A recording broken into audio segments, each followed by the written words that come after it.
नमस्कार, जय श्री राम। मेरा नाम है सुजाता देवी, मेरी चैनल का नाम है सुजाता देवी रिएक्शन वीडियो।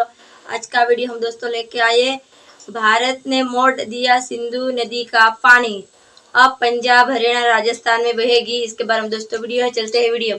क्या सिंधु, झेलम और चिनाब का पानी रोककर भारत ने पाकिस्तान को तबाह करने की ठान ली है? क्या बात है। इंडस वाटर ट्रीटी तोड़ने के महज 2 महीने बाद भारत ने ऐसा क्या कर दिखाया कि पाकिस्तान छोड़िए दुनिया भर में वर्ल्ड बैंक की भी थू थू हो गई है। गृह मंत्री अमित शाह आखिर क्या खुलासा कर रहे हैं कि पाकिस्तान पूरी तरह से बौखला गया और भारत को गिदड़ भभकी देने लगा। 113 किलोमीटर लंबी नहर, 1 दर्जन अंडरग्राउंड सुरंगें और सभी पश्चिम नदियों का पानी सीधा भारत के कंट्रोल में। सिंधु नदी अब पंजाब, हरियाणा और राजस्थान में बहेगी और इस वाटर स्ट्राइक से पाकिस्तान की लंका लग जाएगी। दोस्तों, इस वक्त पाकिस्तान में हाहाकार मचा हुआ है। वहां की सरकार से लेकर फौज तक हर किसी के चेहरे पर 12 बजे हुए हैं। वजह है पानी, वो पानी जो भारत की जमीन से होकर पाकिस्तान की रगों में बहता था, लेकिन अब कहानी बदल चुकी है। भारत ने वो कर दिखाया जिसके डर के साए में पाकिस्तान पिछले 75 सालों से जी रहा था। जी हां, भारत ने पाकिस्तान की लाइफलाइन मानी जाने वाली झेलम और चिनाब नदी की पाइपलाइन काट दी है।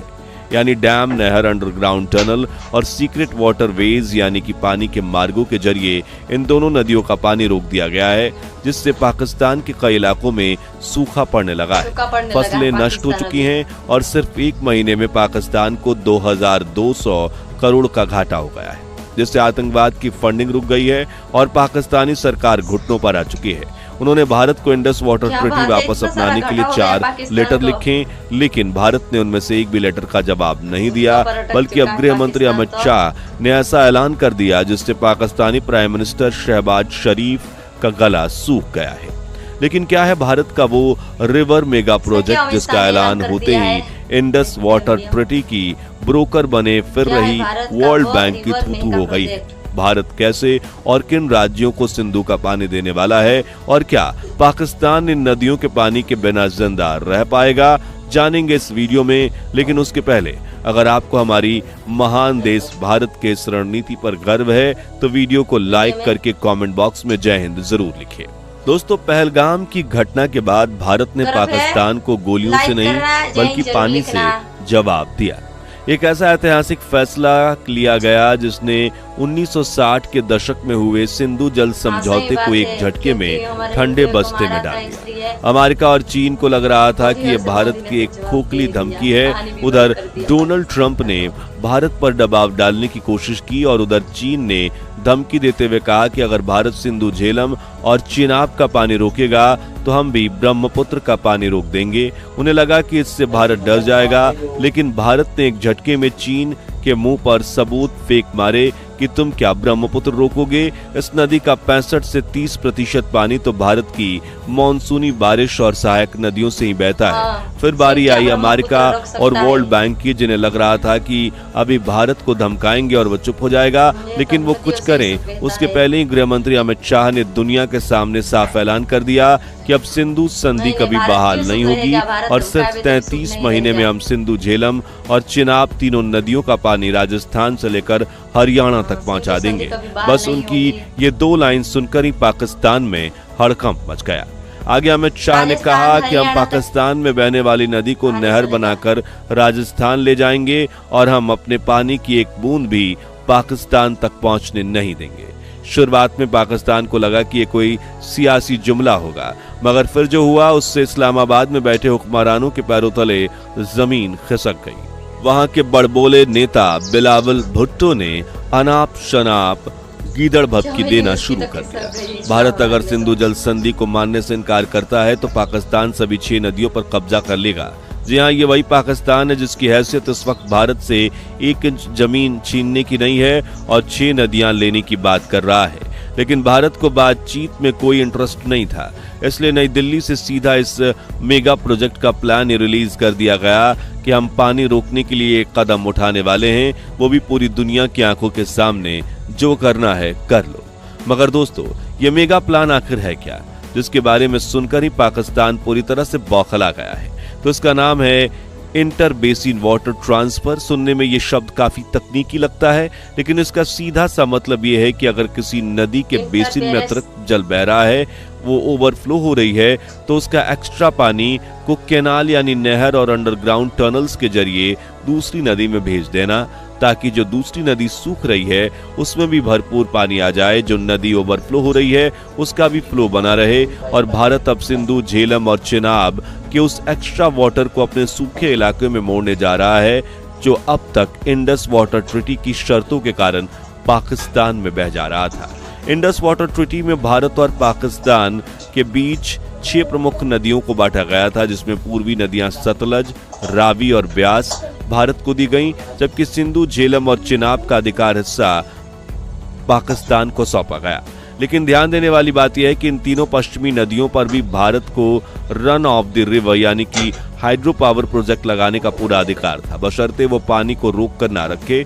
मगर हुआ क्या, हर बार भारत ने जब कोई हाइड्रो पावर प्रोजेक्ट शुरू किया, फिर चाहे वो Ratle hydro power plant, Pakistan ने उसका विरोध करना शुरू कर दिया। अंतर्राष्ट्रीय मंचों पर जाकर भारत के खिलाफ शिकायतें दर्ज करवाईं, दबाव बनवाया और विश्व बैंक से हस्तक्षेप करवाया।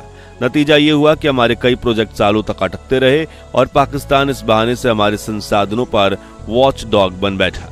लेकिन अब मामला पलट चुका है। भारत ने विश्व बैंक के न्यूट्रल एक्सपर्ट मिशेल लेनो को ऑफिशियल लेटर लिखकर यह साफ कर दिया है कि जब इंडस वाटर ट्रीटी अब नहीं रही तो हमारे जल संसाधनों पर किसी दुश्मन देश की कोई आपत्ति मायने नहीं रखती। यानी अब भारतीय न सिर्फ सिंधु, झेलम और चिनाब पर अपने हक का इस्तेमाल करने की पूरी आजादी रखते हैं, बल्कि पाकिस्तान की हर आपत्ति को सिरे से खारिज कर दिया जाएगा।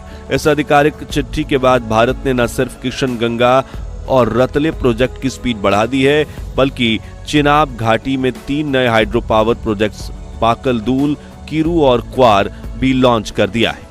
जिसके बाद एंट्री होती है इंटरबेसिन वाटर ट्रांसफर की, जिसमें भारत ने इन तीनों नदियों का पानी अपने सूखे प्रदेशों की तरफ मोड़ने का मास्टर प्लान रिलीज कर दिया है, जिसके तहत सिंधु नदी का पानी अब रावी और ब्यास नदियों में डाइवर्ट किया जाएगा, जिससे पाकिस्तान की जीवन रेखा कही जाने वाली सिंधु नदी का बहाव सीमित हो जाएगा। उसके बाद ब्यास और रावी का पानी मिलाकर सतलज नदी की ओर मुड़ जाएगा, जो सीधे पहुंचता है हरी के बैराज तक। यहीं से असली खेल शुरू होता है। भारत सरकार इस बैराज से 113 किलोमीटर लंबी मेगा नहर बना रही है, जिसके जरिए सिंधु नदी के पानी को राजस्थान की गंगा नहर और इंदिरा गांधी नहर से जोड़ा जाएगा।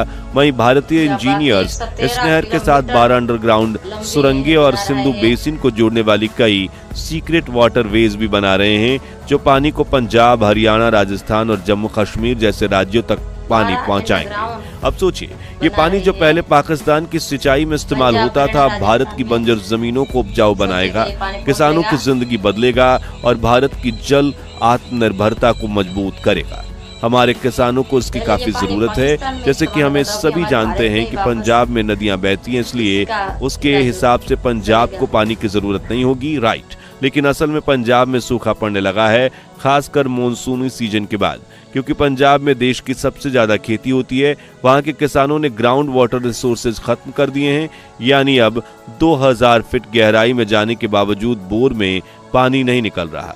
ऐसे हालात हरियाणा और राजस्थान के भी हैं। इसके अलावा ये पानी देश की राजधानी दिल्ली में भी मोड़ा जाएगा, जहां पानी की किल्लत है, ये हम आपको बता रहे हैं। अब बात करें हाइड्रो पावर प्रोजेक्ट्स की, तो पश्चिमी नदियों पर भारत का सबसे अहम प्रोजेक्ट पाकल डूल हाइड्रो पावर प्रोजेक्ट जो चिनाब नदी पर बन रहा है, और ये भारत का पहला storage based hydro power project होगा। यानी इस डैम में भारत को यह अधिकार होगा कि वो जरूरत के मुताबिक पानी को रोक भी सके और छोड़ भी सके।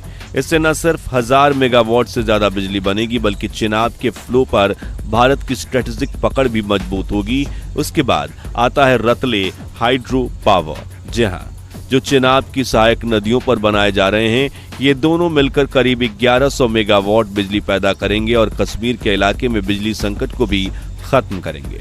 इसके अलावा स्वालकोट, किथई, उरी और दुलहस्ती हाइड्रो पावर प्रोजेक्ट्स भी अब क्लियरेंस स्टेज में है और कुछ महीनों में उनका काम भी शुरू हो जाएगा। अब सवाल ये है कि भारत इतने बड़े मेगा प्रोजेक्ट को कब पूरा कर पाएगा। तो देखिए, गृह मंत्री अमित शाह ने 33 महीने कहे हैं, लेकिन इस प्रोजेक्ट की स्पीड देखकर लग रहा है कि 2027 तक पूरा हो जाएगा, जिसमें 113 किलोमीटर लंबी नहर, कुल 150 किलोमीटर लंबी 12 अंडरग्राउंड सुरंगें, इंदिरा गांधी नहर के रिजर्वायर सिस्टम को बड़ा करना और फ्लड कंट्रोल गेट्स बनाना जैसे नए कंस्ट्रक्शन प्रोजेक्ट शामिल हैं। इसके अलावा इन मेगा प्रोजेक्ट्स के लिए हरियाणा से राजस्थान फीडर और पंजाब के सरहिंद फीडर को अपग्रेड किया जा रहा है। नहरों से गाद हटाई जा रही है, लीकेज रोका जा रहा है। इस तरह अनगिनत छोटे बड़े काम शुरू हो चुके हैं। यहाँ एक दिलचस्प बात यह है कि भारत सरकार इन कैनाल, डैम्स और टनल्स को बनाने के साथ ही खोलती चली जाएगी। यदि एक टनल तैयार होते ही उसमें पानी का बहाव शुरू, और शायद पहली सफलता तो हमें इसी साल के अंत तक दिख सकती है। तो दोस्तों, क्या भारत पाकिस्तान पर रहम खाकर थोड़ा सा पानी उसे दे, या अब बातचीत के दिन गए? सीधा वाटर स्ट्राइक करके तीनों नदियों का रुख ही मोड़ देना चाहिए? अपनी राय कमेंट्स में बताइए। उम्मीद है आपको ये खबर पसंद आई होगी। अगर हाँ, तो इसे लाइक और शेयर जरूर कीजिए, और ऐसी दिलचस्प खबरों के लिए चैनल को सब्सक्राइब करके पास वाली घंटी जरूर बजा दीजिए। जय हिंद, वंदे मातरम। तो ये वीडियो तो खत्म हो चुका है। ये वीडियो हमारा कैसा लगा है आप कमेंट में जरूर बताना दोस्तों। और अभी ये पानी तो अपना हरियाणा है, पंजाब है, अपने राजस्थान में है, सब जगह ये पानी अभी बहने लगेगा। इसके बाद वीडियो तो दोस्तों ज़्यादा से ज़्यादा इस वीडियो को शेयर करना और कमेंट में बताना। और एक नई वीडियो में आप सभी के साथ मुलाकात होगी। तब तक लिए जय हिंद, जय भारत।